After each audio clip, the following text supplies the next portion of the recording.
Bismillahirrahmanirrahim. Assalamualaikum warahmatullahi wabarakatuh. Alhamdulillah. Alhamdulillahi rabbil alamin. Wassalatu wassalamu ala rasulillahil karim wa ba'd.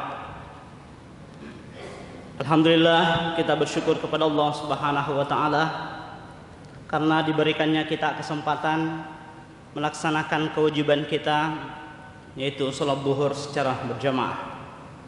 Dan juga alhamdulillah Allah juga memberikan kita kesehatan, sehingga alhamdulillah kita bisa memulai aktivitas perkuliahan kita di tanggal 4 September ini.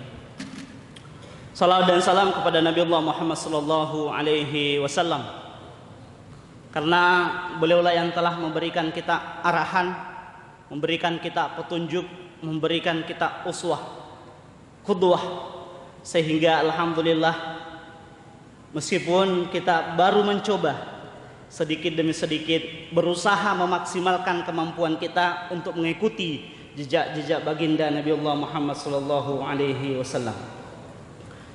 Sidang jamaah zuhur yang insyaallah dimuliakan oleh Allah Subhanahu wa taala, pada kesempatan kultum ini insyaallah kami mencoba untuk mengingatkan diri kami sendiri tentang apa yang membuat Rasulullah sallallahu alaihi wasallam, atau motivasi yang Rasulullah sallallahu alaihi wasallam berikan kepada para sahabatnya. Yang pertama adalah bagaimana Rasulullah sallallahu alaihi wasallam itu selalu memanfaatkan momentum yang ada.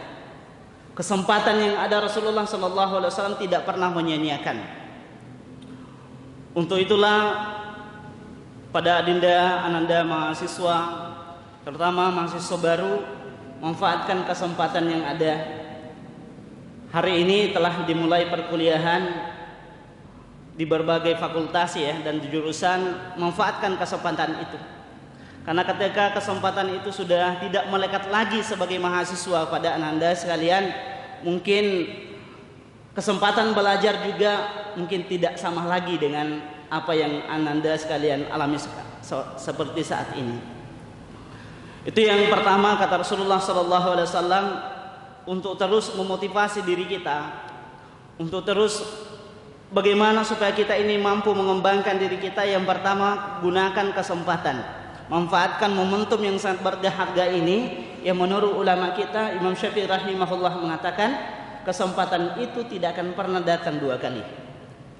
Kalaupun ada kesempatan hanya mirip saja, tapi kesempatan yang sama tidak akan pernah datang dua kali. Itu yang pertama menurut Rasulullah sallallahu alaihi wasallam. Kemudian yang kedua adalah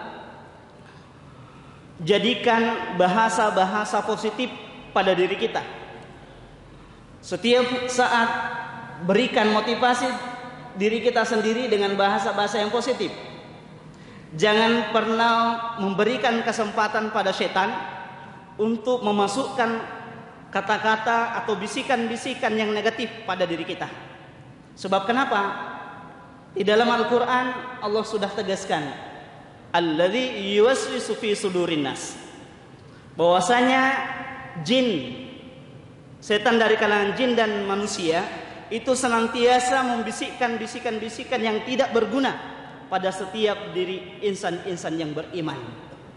Sekali lagi Rasulullah mengatakan kepada para sahabatnya, usahakan bahasa-bahasa yang positif pada diri kita. Itu yang kedua. Kemudian yang ketiga adalah ketika belajar, hadirlah pada orang-orang yang ananda sekalian kagumi. Tanpa ada mahasiswa, jadikan dosen-dosen ananda sekalian, adinda-adinda mahasiswa, sebagai orang-orang yang adinda kagumi. Sebab ketika kita tidak mengagumi seseorang, apapun yang dia jelaskan akan berlalu begitu saja, tidak akan tinggal. Itu yang keempat. Kemudian yang terakhir, menurut baginda Rasulullah SAW, setelah otak ini terisi dengan ilmu, ada yang paling penting. Apa yang paling penting? adalah mendidik hati dan akal kita. Kenapa mendidik hati dan akal itu penting? Bukti sekarang ini betapa banyak orang yang cerdas, bahkan levelnya mungkin sampai profesor, tapi karena hatinya yang kering dengan ilmu agama, maka dia bisa melakukan apa saja di luar daripada aturan syariat Allah Subhanahu wa taala. Dia bisa melakukan pelanggaran-pelanggaran yang dilarang oleh Allah Subhanahu wa taala. Bahkan di dalam keluarganya sendiri pun mereka tidak bisa mendidiknya dengan baik. Akhirnya yang ada apa? Ketika sekali lagi hati itu kering dari iman kepada Allah, maka bisa jadi pelanggaran-pelanggaran syariatlah yang akan dilakukan oleh orang tersebut. Karena kecerdasannya, bisa jadi dia akan mengakali aturan-aturan yang ada hanya sekedar untuk mendapatkan keuntungan-keuntungan dunia. Mudah-mudahan kultum yang singkat ini bisa lebih mendekatkan diri kita kepada Allah Subhanahu wa taala, demi menyadarkan diri kita bahwasanya ternyata kehidupan dunia ini hanya sementara dan itu akan kita tinggalkan menuju kampung akhirat.